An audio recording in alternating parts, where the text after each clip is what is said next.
Jakarta tengah menghadapi persoalan serius pengelolaan sampah. Sejumlah titik di ibu kota mulai menghadapi ancaman penumpukan menyusul pembatasan pembuangan sampah ke TPST Bantar Gebang sejak awal Agustus 2026. Selama ini, Bantar Gebang menjadi tempat utama pembuangan sampah Jakarta. Namun kapasitas dan sistem pengelolaannya kini menjadi sorotan. Pemerintah didorong tidak hanya mengandalkan tempat pembuangan akhir, tetapi memperkuat pengelolaan sampah dari tingkat rumah tangga, termasuk memilah sampah organik dan anorganik, serta mengoptimalkan bank sampah dan fasilitas pengolahan. Sebab, ketika sampah terus diproduksi, sementara ruang untuk membuang semakin terbatas, Jakarta berisiko benar-benar dikepung sampah. Baik pemirsa, kita langsung saja menanyakan hal ini dengan Mahawan Karuniasa selaku pengamat lingkungan dari Universitas Indonesia. Halo, selamat siang Pak Mahawan, apa kabar? Selamat siang Mbak Lintang, baik, terima kasih Mbak Lintang, semoga baik juga Mbak Lintang. Baik juga Pak, di studio saat ini. Pak Mahawan, kita langsung saja, ini Jakarta dikepung sampah. Di titik-titik di lingkungan Jakarta ini banyak sekali sampah.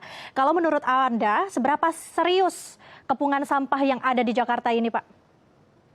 Ya Mbak Lintang, saya kira ini persoalan serius kita dan tentu saja salah satu hal yang menjadi catatan bahwa ini persoalan yang serius itu adalah pertama tekanan kapasitas di TPST Bantar Gebang, di mana di sana volume semakin banyak, tinggi timbunannya semakin meningkat gitu ya. Sehingga ini menjadi satu catatan bahwa dengan berbagai potensi dampak yang ada, termasuk juga kepungan sampah tadi ya, yang tidak terbawa ke Bantar Gebang, membutuhkan satu tindakan segera. Nah, itu kenapa disebut menurut saya bisa dikatakan sebagai kondisi darurat. Dan kita juga tahu bahwa sampah dari Jakarta antara 7.000 sampai 9.000 per ton per hari itu bisa kira-kira ya hampir 3 juta ton berarti per tahun gitu ya. Jadi ini tentu saja menjadi tekanan kapasitas khususnya di TPST Bantar Gebang, dan implikasinya tentu saja pada saat TPST Bantar Gebang dibatasi, nanti sampah di hulu akan tersebar di beberapa tempat ya, TPST, TPS dan seterusnya. Mbak Lintang. Oke, dengan total atau jumlah ribuan ton per harinya Pak, dan juga ini menjadi ancaman yang serius juga bagi masyarakat yang ada di Jakarta. Kalau menurut Anda sebenarnya ini apa yang menjadi akar permasalahan dari banyaknya timbunan sampah di Jakarta? Apakah dari segi pengangkutannya, pengolahannya, atau memang ini sampahnya juga sudah melampaui batas Pak? Ya memang jadi masing-masing punya persoalan ya, baik itu volume pengolahan maupun pengangkutan. Yang pertama volume. Jadi sampah itu muncul karena ada penduduk. Artinya bahwa jumlah penduduk semakin banyak, maka semakin banyak juga sampah yang dihasilkan. Kemudian yang kedua, kesejahteraan. Banyak yang tidak tahu bahwa semakin sejahtera seseorang itu sampahnya semakin banyak. Jadi dengan pertumbuhan ekonomi yang lebih baik, kondisi ekonomi lebih baik, jumlah penduduk semakin banyak, maka volume sampah akan semakin banyak. Kemudian terkait dengan pengolahan. Nah, TPA itu kan tempat pemrosesan akhir ya, yang orang sering banyak mensalah-artikan menjadi tempat pembuangan akhir, sehingga konsepnya kumpul, angkut, dan buang. Oleh karena itu persoalan di pengolahan ini adalah di pemrosesan akhirnya itu tidak seimbang dengan sampah yang masuk. Nah, karena dia tempat pemrosesan akhir, maka seharusnya kan ada tempat pemrosesan awalnya di bagian hulu. Nah, ini juga persoalan masih minimnya bank sampah, TPS 3R-nya, kapasitasnya yang masih jauh dari yang diharapkan. Sehingga semua sampah masih mengalir menuju ke Bantar Gebang. Nah, terkait dengan pengangkutan, nah ini juga infrastruktur dasar sangat dibutuhkan. Salah satu kita bisa mengetahui indikator pengangkutan menjadi persoalan adalah banyak sampahnya yang tercecer, tidak terangkut dan seterusnya. Nah, ini menunjukkan bahwa kita juga punya persoalan pengangkutan. Jadi kita persoalannya volume pengolahan dan pengangkutan masing-masing punya persoalan, Mbak Lintang. Oke, baik Pak. Lalu Pak Mahawan, baik. Pak Mahawan, ini kan juga banyak sekali masyarakat atau upaya dari pemerintah adalah pemilahan sampah dari rumah begitu ya untuk masyarakat. Tapi artinya kalau misalkan sudah diolah atau dipilah dari rumah sendiri dan kita akan dilakukan pengangkutan begitu ya dari Pemprov DKI Jakarta itu, berarti ini artinya belum benar-benar siap dari hulu sampai ke hilir ya, Pak Mahawan? Iya betul, jadi pemilahan memang sangat penting ya, karena sampah yang tercampur itu akan meningkatkan biaya pemilahan dan biaya pemrosesan.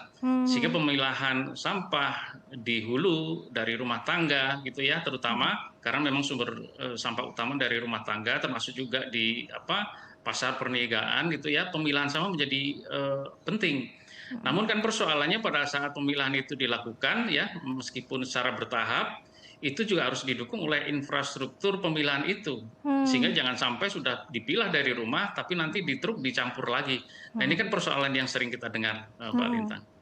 Oke, kalau pengolahannya ini juga belum siap begitu ya, sebenarnya apa yang menjadi concern dari pemerintah juga untuk mengentasi sampah di ibu kota saat ini, Pak Mahawan? Ya memang ini persoalan dari hulu sampai hilir ya. Saya kira kalau kita bicara di hulu tentu saja TPST Bantar Gebang khususnya punya kapasitas terbatas. Kemudian pemrosesannya yang selama ini dengan indikasi volume yang semakin bertambah, berarti pemrosesannya kapasitasnya masih perlu ditingkatkan. Pada saat ingin membatasi sampah yang masuk ke Bantar Gebang, maka kesiapan infrastruktur pengolahan sampah, tata kelola sampah di hulu mulai dari rumah tangga, pasar, perniagaan, kemudian juga di dalam tempat-tempat pemrosesan ya TPS 3R, kemudian menggalakkan bank sampah dan seterusnya, itu yang masih terbatas. Sehingga ekosistem yang perlu dibangun dalam bentuk satu hierarki ya, manajemen sampah, inilah yang menjadi tantangan khususnya ya pemerintah di DKI ya, untuk mengatasi jumlah penduduk yang terus bertambah, sampah yang terus meningkat, dan kapasitas terbatas di Bantar Gebang. Jadi ini persoalan hulu sampai hilir, Mbak Lintang. Oke, baik Pak Mahawan. Tapi kan kalau kita lihat saat ini Pak, ini juga banyak bank sampah juga yang turut membantu dalam mengolah sampah. Tapi mengapa sampah-sampah di DKI Jakarta ini juga masih terus banyak begitu ya Pak Mahawan, sampai akhirnya ini jadi overload juga di tempat pembuangan akhir kita di Bantar Gebang. Lalu apa upaya lagi yang harus kita lakukan kalau bank sampah saja ini masih belum bisa mengolah secara optimal, Pak Mahawan? Saya kira itu persoalan dua hal. Yang pertama kapasitas. Jadi keberadaan memang tidak sepenuhnya bisa mengandalkan bank sampah, tentu saja kan ada TPS 3R gitu ya, dan juga pemrosesan lain di bagian hulu sebelum masuk ke TPST Bantar Gebang. Ya harapannya di TPST Bantar Gebang akhirnya harapannya tentu saja hanya residu saja yang di sana. Namun tentu saja yang pertama kapasitas. Kemudian kalau terkait seperti bank sampah ini kan cenderung ya masih banyak sifatnya itu adalah sukarela. Sedangkan sebenarnya itu kan berpotensi ya, punya potensi untuk melakukan dengan konsep atau pendekatan circular economy. Sehingga pelaku atau para pihak yang melaksanakan bank sampah ini tindakannya kegiatannya bukan sukarela lagi, tapi di situ mendapatkan manfaat ekonomi gitu ya. Bukan berarti bahwa dengan demikian ini membuka peluang untuk memperbanyak sampah yang masuk, itu juga jangan demikian. Tetapi setidaknya daya tarik yang bisa meningkatkan kapasitas dan jumlah bank sampah itu antara lain karena dengan pendekatan circular economy, para pelaku mendapatkan manfaat ekonomi dari bank sampah itu, Mbak Lintang. Oke, baik. Berbicara soal Bantar Gebang, Pak, mungkin yang sekarang situasinya sudah overload. Tapi selama puluhan tahun, Jakarta mengandalkan Bantar Gebang ini menjadi jalan keluar untuk masalah sampah yang ada di ibu kota. Lalu ini mengapa menjadi suatu hal yang ketergantungan, menjadi lokasi pembuangan terakhir sampah ini, khususnya di daerah Jakarta. Dan sebenarnya apa yang membuat Bantar Gebang ini menjadi jalan keluar dari persoalan sampah di ibu kota? Tapi nanti kita akan bahas usai jeda, Pak Mahawan. Dan pemirsa, jangan kemana-mana, kita masih melanjutkan perbincangan kita bersama Pak Mahawan, tetap di Halo Indonesia.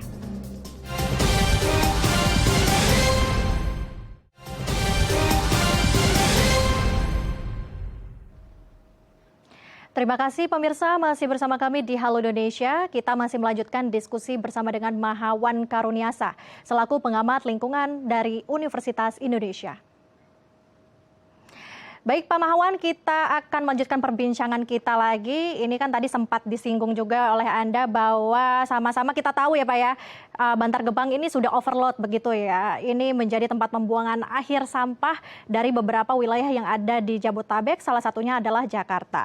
Tapi Pak, selama berpuluh-puluh tahun nyatanya Jakarta ini menjadikan TPST Bantar Gebang ini menjadi jalan keluar untuk mengangkut sampah dari Jakarta ke sana begitu Pak. Apakah lokasi ini sebenarnya menjadi hal yang salah dalam tata kelola persampahan di ibu kota kita saat ini Pak? Ya, jadi Mbak Lintang bahwa sebenarnya titik tertinggi di dalam tata kelola sampah itu adalah TPA atau tempat pemrosesan akhir itu adalah hanya mengolah residunya saja. Sedangkan pengolahan di hulu itu sudah dimulai. Nah, inilah yang tidak terjadi. Yang sekarang kita alami adalah kumpul, angkut, dan buang gitu ya. Kalaupun sudah ada inisiatif bank sampah dan lainnya, ada TPS 3R, masih sangat terbatas, sehingga ketergantungan ini terasa pada saat ada persoalan di Bantar Gebang. Tertunda 1 hari saja berarti ada 7.000 sampai 9.000 ton sampah yang tidak terangkut karena ada persoalan, misalkan longsor dan lainnya. Nah, oleh karena itu, kalau dengan konsep kumpul, angkut, buang itu kan ada TPS ya, tempat penampungan sampah sementara. Itu adalah salah satu pada saat ada persoalan di TPA, TPST ya, baru ditampung sementara baru dibawa ke sana. Tapi sebenarnya konsep dari hierarki manajemen sampah tidak demikian. Jadi prosesnya adalah bahwa seharusnya pemrosesan itu sudah mulai dari hulu gitu ya. Jadi inilah yang tidak terjadi. Sehingga ini menjadi satu PR besar kita semua yang sudah sering dibahas, tetapi tindak lanjutnya ini yang menjadi penting. Dan saya kira dukungan politik, dukungan anggaran menjadi sangat berarti. Dan saya mendengar ini di TPST Bantar Gebang ada satu tindakan ya, saya kira yang lumayan. Saya kira tidak terlepas dari dukungan politik ya, perhatian dari pemerintah dan khususnya terkait dengan alokasi anggaran. Tidak bisa kita hanya bicara saja tanpa alokasi anggaran yang cukup untuk urusan sampah ini, Mbak Lintang. Oke, berarti artinya apakah menurut Anda TPST Bantar Gebang ini akan seterusnya menjadi plan A bagi penuntasan sampah di ibu kota? Apakah Anda juga menyiasati begitu ya Pak, adanya plan B agar sampah di ibu kota ini tidak ketergantungan dalam satu lokasi saja, Pak Mahawan? Ya, yang khawatir disalahartikan dengan plan B itu adalah punya TPST lain. Itu yang dihindari gitu ya. Jangan sampai sering terjadi di daerah-daerah itu kan TPA-nya penuh, kemudian mencari area lain untuk menjadi TPA baru. Saya kira bukan demikian konsepnya. TPST itu bisa menjadi satu bertransformasi ya, dari open dumping dulu, kemudian bertransisi sanitary landfill dan seterusnya, sehingga yang terakhir menjadi satu tempat untuk pemrosesan residunya saja. Sedangkan sampah yang dihasilkan oleh warga itu berproses di tengah gitu ya, sehingga tadi proses-proses yang dilakukan melalui bank sampah, TPS 3R, kemudian juga wilayah kawasan-kawasan industri gitu ya, juga melakukan itu dengan circular economy. Mereka juga mendapatkan manfaat kok, karena dengan biaya yang lebih rendah mereka dapat sumber daya gitu ya, bahan baku dan seterusnya.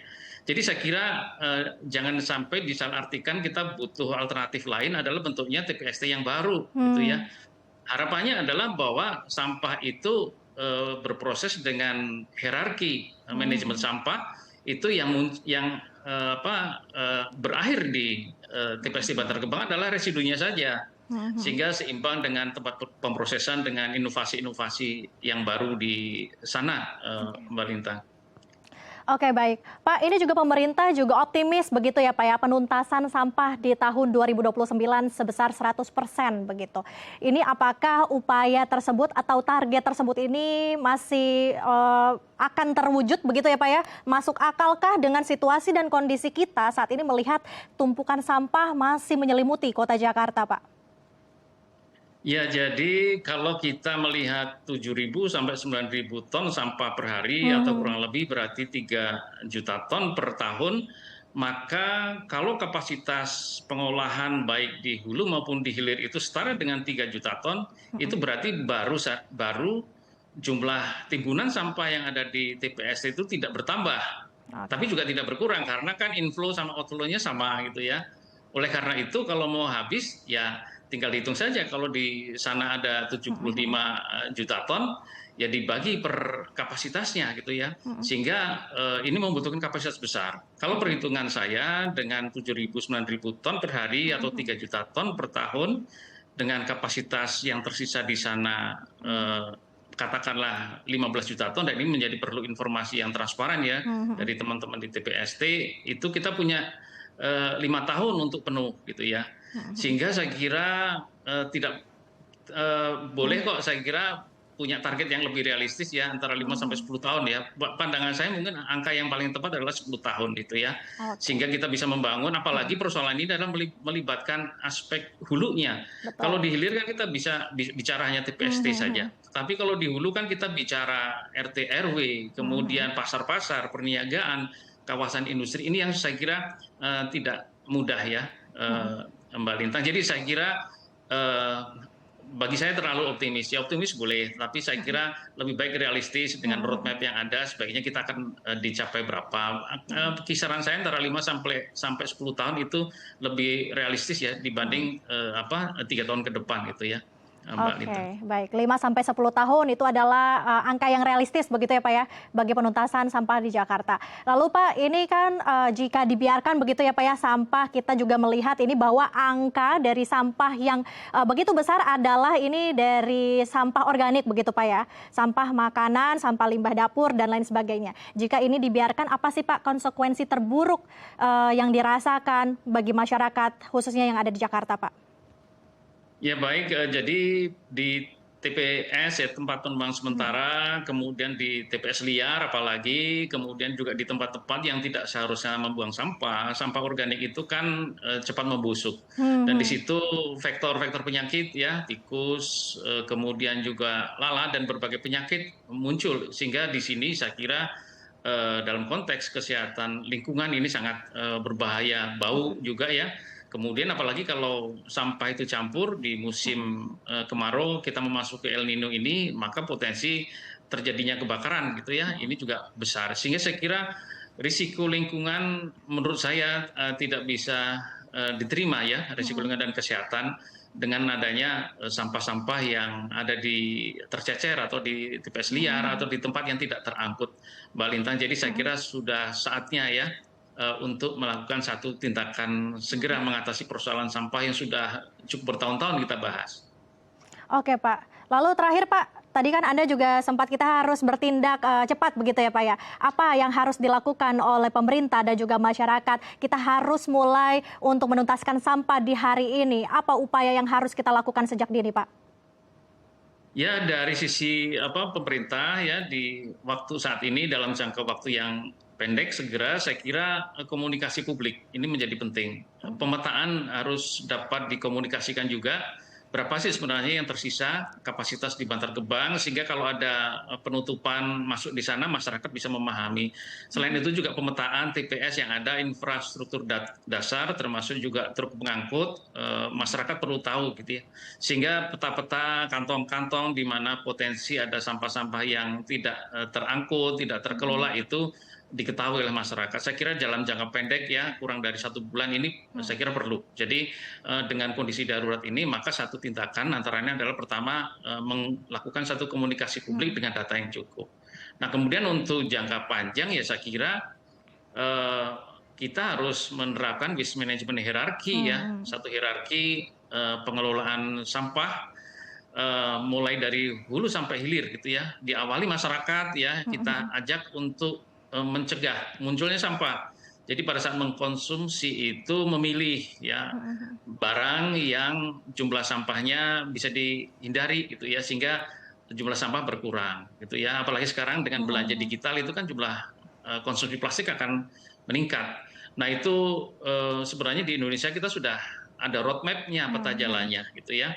Mulai dari pencegahan sampah sampai dengan recovery tadi, sehingga sebenarnya ekosistem dalam tanda petik dokumen bagaimana manajemen hierarki manajemen sampah itu sudah ada. Nah, persoalannya adalah bagaimana mengimplementasikan, mengubah masyarakat perilaku untuk memilah itu tidak mudah. Bahkan tempat sampah yang sudah dikasih warna saja, bukannya salah menempatkan, bahkan sampahnya pun masih di luar tempat sampah itu. Jadi ini butuh satu proses. Tapi saya kira langkah-langkah strategis ya, fokus di pasar perniagaan, kawasan industri ini salah satu hal yang bisa ditempuh. Karena kalau kita bicara masyarakat, RT RW itu jumlahnya luar biasa banyak, tapi bukan berarti itu ditinggalkan gitu ya. Saya kira kita tinggal melaksanakan apa yang sudah ditulis ya di dalam dokumen roadmap, dan saya kira bisa diturunkan di roadmap, dan saya mendengar sudah ada ya di Dinas LA di DKI. Kita tinggal laksanakan, dan memang tinggal itulah yang tidak mudah tinggal dilaksanakan. Saya kira ini butuh ketekunan ya, kerja keras dan anggaran.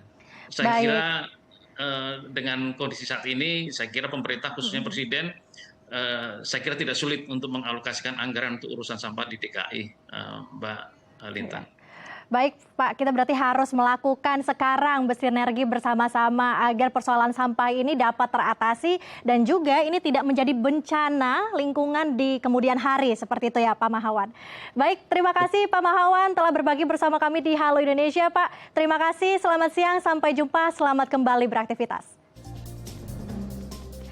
Pemirsa, usai jeda saya akan mengajak Anda melihat food forest di kaki Gunung Gede Pangrango sebagai sumber pangan di kawasan tersebut. Tetap di Halo Indonesia.